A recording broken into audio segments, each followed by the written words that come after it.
योगस्थः कुरु कर्माणि संगं त्यक्त्वा धनञ्जय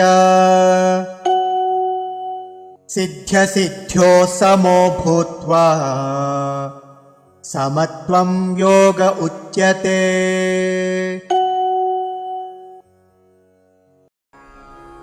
योगस्थः कुरु कर्माणि संगं त्यक्त्वा धनञ्जय सिद्धि असिद्ध्योः समः भूत्वा समत्वं योगः उच्यते।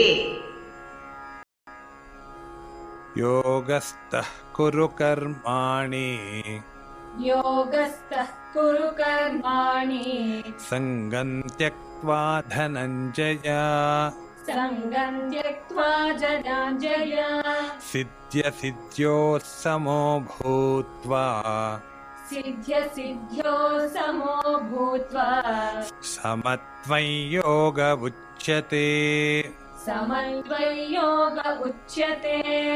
योगस्थः कुरु कर्माणि संगं त्यक्त्वा धनञ्जय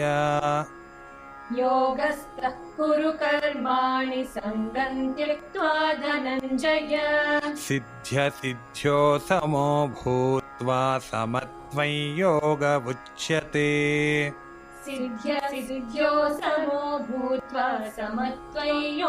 उच्यते। योगस्थः कुरु कर्माणि संगं त्यक्त्वा धनञ्जय सिद्ध्यसिद्ध्योः समो भूत्वा समत्वं योग उच्यते।